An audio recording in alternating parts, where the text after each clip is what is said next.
This week's episode is in honor of my father, Harav Weinfeld, Sheyichya, in honor of his birthday on Zayin Adar. May he have Ashnas Atzlacha, Begashmius, Beruchnius, and may he have the koyach to continue inspiring me, the family in Klal Yisrael. Harav Chosid Peretz Chen was first Harav in Beshenkovich, then in Nevel, then he was the Rav of Chernigov. He was from the Chassidim of the Mittler Rebbe, and after the passing of the Mittler Rebbe, he was miskasher to the Tzemach Tzedek, and he was one of the most famous Rabbanim in his generation. And after the passing of the Tzemach Tzedek, he traveled to the Rebbe Maharash. When he was young, the Peretz was from the Chassidim of the Mittler Rebbe, and he was first time melamed in the Chassidische shtetl of Nevel. At a certain point, the Mittler Rebbe told the Peretz that he should become the Rav in the city of Bishenkovich.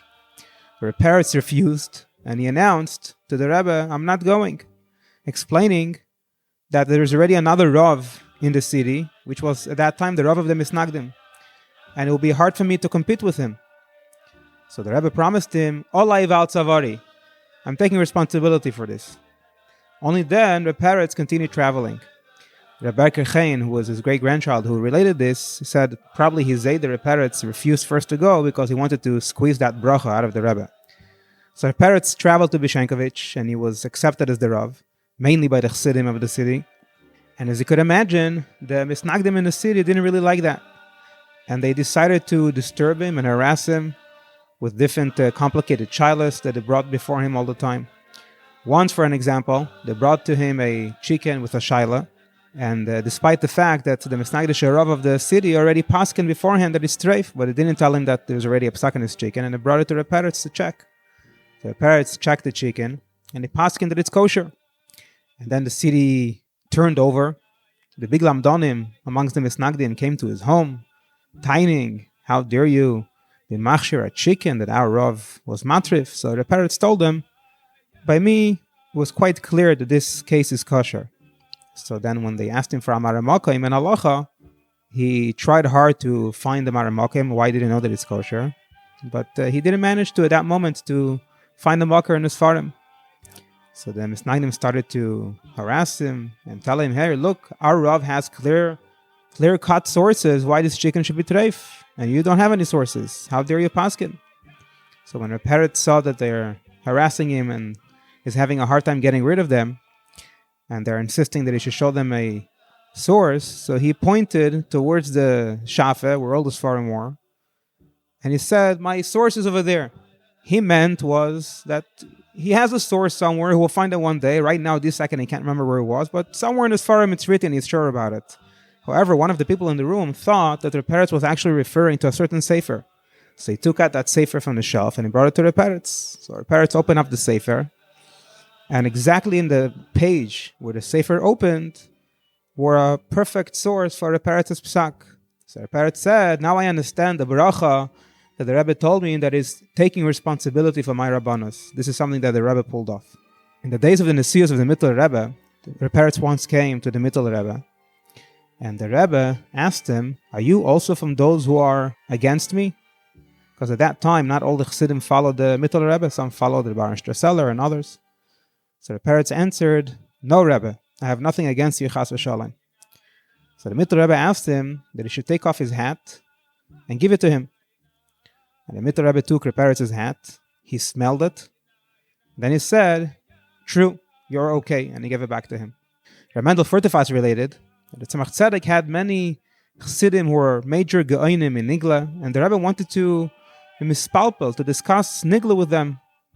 However, a few of them, like Reb Nechemia Dubrovner and Reb Isaac Homeler, refused to discuss Niggun with the Tzemach Tzedek, saying that to speak with the Rebbe Niggun, meaning that you're going to have a discussion, and if it will come a time that the Rebbe will say something and your head doesn't agree with that, part of the discussion will be that you will have to argue with the Rebbe. But is it possible for you to argue with the Rebbe? Therefore, they refused ever discussing Niggun with the Tzemach Tzedek. Only one of the Geonim amongst the Chassidim agreed to the Rebbe's request, the Peretz Chen. And Rav Mendel Furtefas explained that by the other Chassidim was a tnuah of Ratzai. How could you possibly go against the Rebbe, argue with the Rebbe? But by Rav Peretz was a tnuah of Shuv. If the Rebbe commands to do something, the Rebbe requests something, you do it even if it's hard.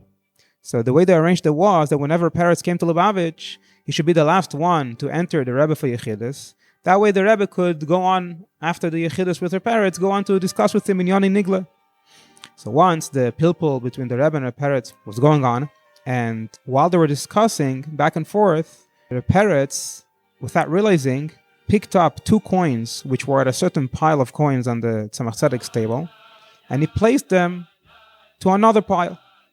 The Rebbe noticed that, and as they continued the pilpul, the Rebbe took those 2 coins and put them back in the previous pile. That's when the Peretz realized what happened, and he was wondering if it was bediuk, meaning it's dafka that these 2 coins have to be part of this pile, if it actually matters. So this time he did it on purpose. He picked up again some coins from that pile, and he moved them to the other pile. This time the Tzemach Tzedek noticed that the Peretz did it like on purpose. So he asked, "What are you doing?" So then the Peretz asked back, "Why is it so important which piles have which coins?" So the Rebbe answered him, "It makes a big difference. Each pile has a different type of coins. In this pile," he pointed at one pile and said, "there are coins that were brought from me for a pan. And this second pile are coins that were brought with a hirhur tshuva. These coins have in them a regesh and a special chayus. And in the third pile are coins that don't have any feeling with them, and therefore we can't mix between the piles." Sadia Liberov related that the people of the city of Chernigov asked their Rav, Peretz Chen, when he was a Rav in Chernigov, that he should write a letter to the Tzemach Tzedek, that the people of his city are requesting that the Rebbe should send to them one of his Higoleh sons to spend a certain amount of time in their city to inspire them. And the Peretz agreed. Then the Chassidim asked that the Peretz should also write in a letter that they are requesting specifically that the Maharil should be the one to be sent to their city. However, to that detail, the Peretz did not agree. Why? He should tell the Rebbe which one to send. However, the people of the city begged him a lot until he agreed to write that also in the letter. The Tzemach Tzedek received the letter, but didn't enter anything. Later, when our parents was in Lubavitch, the Tzemach Tzedek told him with akpeda, "The people of your city are balabatim over my sons. They're going to tell me which son to send." In other words, the Tzemach Tzedek wasn't happy about it. So the Peretz asked the Rebbe that he should be meichel him. So the Rebbe said, "I say every day, Hareini meichel by Krishma Shalamito." So the Peretz asked again the Rebbe for mechila, and again the Rebbe answered him the same answer, "I say every night, Hareini meichel." The kpeda stayed, and the Peretz actually related that he got punished for that. However, he never shared what the punishment was. Some while later, the Peretz came again to Lubavitch, together with his son, the Radatz, and a messenger came to them from the Rebbe, telling them that the Rebbe is calling the Peretz. So the Peretz went to the Rebbe's house, and his son, the Radatz, accompanied him. When they came, they found over there a few Choshev Rabbonim who are discussing some shaila that came up about some chicken in the Rebbe's house. So the Peretz also looked into the shaila, and he said, they say that a doctor becomes an expert more by experience than by all the learning that he had before. The experience is what makes him an expert. And he continued, this shaila, I know from experience that this shaila, you're a machshir. This chicken is kosher. And the Tzemach Tzedek said, I accept the Peretz's testimony, and that's the halacha. And that's when the Peretz knew that the kpeda for the Tzemach Tzedek was removed. Reb Mendel Futefas once related, once a complicated shaila about a aguna came to the Peretz. This shaila was actually sent to a few of the Gdolim of that time in Russia and Lita. And one of the Geonim in Lita sent that shaila to the Peretz. And he pointed out, on the letter by the shaila, he pointed out what he thinks about it and what he paskint, together with some reasons and explanations why this Gadol who's writing this letter, why he came to that conclusion. And he also wrote over there that he's basing his maskana on the words of the Kesef Mishnah. And he sent it to the Peretz. That time, the Peretz was already very old. And the way he used to do things then was that when he ever got childless, he would say the answer Baal Peh, like orally. And his grandchild, Meir Simcha Chen, which was a big lamdan also, he's the one who would write it down and send it back to the sender. So when the Peretz got this letter from the Litvish Goyen, who already paskin and based his words on the Kesef Mishnah, and he asked the Peretz for his opinion. So the Peretz, orally, to his grandchild, shlugged up all the svaris that were in the letter. When he came to the end of the letter, where that Goyen based his words on the Kesef Mishnah, the Peretz said confidently, this is not what the Kesef Mishnah meant. Now, the Peretz was never known to be the biggest baki necessarily. His main specialty was in coming up with deep svares. So his grandchild, the Meir Simcha, was wondering about his grandfather's confidence when he said that this is not what the Kesef Mishnah meant. How does my grandfather know exactly what the Kesef Mishnah said? So the Meir Simcha opened up the Kesef Mishnah to check it up. And to him it looked like that the Litvische Goyen was right. So he went over to his Zayda and he quoted the Kesef Mishnah to him. He said, Zayda, it sounds like you made a mistake. So the Zayda, the Peretz, answered him, look up the Kesef Mishnah in Hilchos Treifos. Maybe you will find over there different. So Meir Simcha went to Hilchos Treifos and Taka found over there that the Kesef Mishnah writes over there that the halacha that he wrote in that other place is only in a certain specific situation. However, in a little bit of a different situation, which fit more the shaila, the current shaila, the din is different. So when Meir Simcha asked his grandfather, how did you know that? So the Peretz answered, I actually do not remember. However, the Kesef Mishnah knew how to learn. And that Rav who sent me in the shaila, he does not know how to learn. So therefore it was clear to me that it's impossible that the Kesef Mishnah will say such a svara. Another story that Reb Mendel related. The Peretz's minhag was to get up 3 o'clock in the morning and to learn 4 hours Shas and Poskim. And then from 7 until 11 in the morning, he learned Chassidus. From 11 until 3 in the afternoon, he would daven. Once, it was in the time of the Nesias of the Tzemach Tzedek, the Peretz traveled with the Rebbe Maharash, and they had to come to a certain place by a certain time. And it came time to davening, so the Rebbe Maharash told the Peretz that this time he should daven shorter, not so much barichos, so they should manage to get to the right place at the right time. So the Peretz agreed. So the Peretz started davening, and he kept on davening for 4 hours straight as usual. And the Rebbe Maharash and the wagon driver did not disturb him. However, when the Peretz finished davening, the Rebbe Maharash asked him, didn't we make up? They're going to daven shorter today. So the Peretz said, if you would tell me not to daven at all, I would listen to you, because you are the Rebbe's son.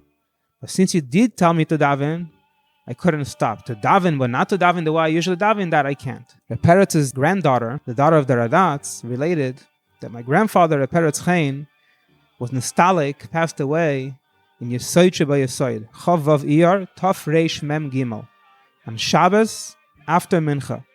My mother-in-law, meaning the wife of the Radatz, was very important in his eyes. He very much respected her. And whenever the Radatz used to want to ask his father something, a request, and he was doubtful whether his father will fulfill his request, so he would send his wife to his father to request because there were bigger chances that he will fulfill her request. So now when the Peretz became very weak and he barely ate, the Radatz asked his wife that she should ask his father permission that the doctor should come to visit him twice a day. So she asked the Peretz, can we get the doctor to see you twice a day? And the Peretz said, there is no need. At the last period of his life, the Peretz would not chazer Chassidus anymore, and his son the Radatz would chazer Chassidus. And during the chazering of Chassidus, the Peretz will stand behind his son the Radatz and listen, even though it was hard for the Radatz to sit and chazer a maimer while his own father was standing. However, he had to do it because his father told him to.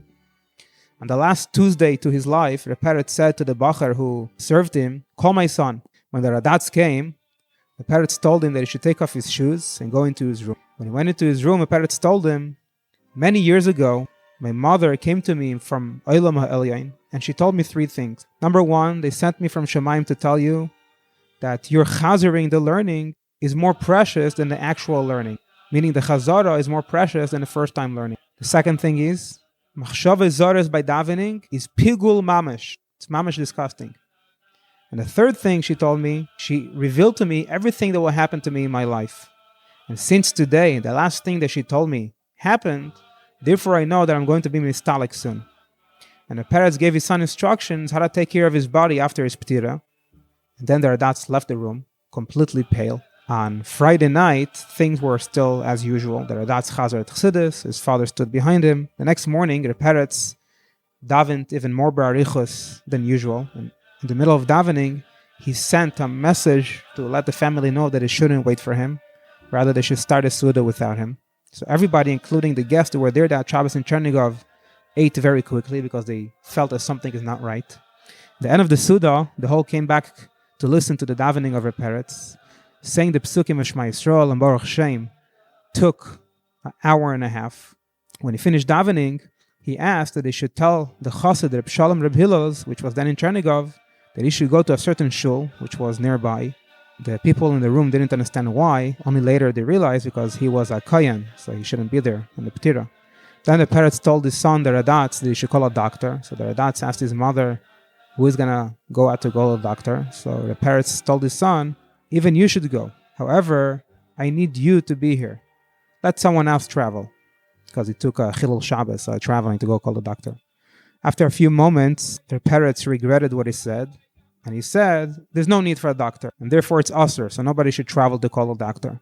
The Peretz managed to finish Manasseh of Mincha Shabbos. That's when his neshama left him. We'll finish with the Niggun of Higoleh. Yedid Nefesh is a piyut which was written in Eretz Yisrael by Rebbe Lazar Eskari, which was from the Tzfas Mekubalim, who was from the group of the big tzaddikim who lived in Tzfas in the times of the Ridvaz, Reb Shlomo Kabetz, the Ramak, the Mechaber, Reb Chaim Vital, the Arizal. This piyut was printed first in his famous Sefer Charedim. And over there he writes on the piyut Yedid Nefesh that this is a bakosha hala yichud v'cheshek ha'ahava. And the Niggun is on the last part of it. Higoleh no frois chavivi olai estukas shleimecha. We say to the Eibishter, Higoleh no, please reveal yourself. Ufrois chavivi olai estukas shleimecha. And my beloved, please spread upon me sukas shleimecha. The Beis HaMikdash in Yerushalayim. Please bring back the Beis HaMikdash. Toyer eretz mikveidecha. Let the earth shine with your kavod, with your honor. Nagila v'nismechavach. We will rejoice in you. Ma'er ahuv. Quickly, my beloved. Do this quickly. Bring the Mashiach quickly. Kiva moyed, because it's already time. V'choneinu kimei olam. And grant us as you did throughout history.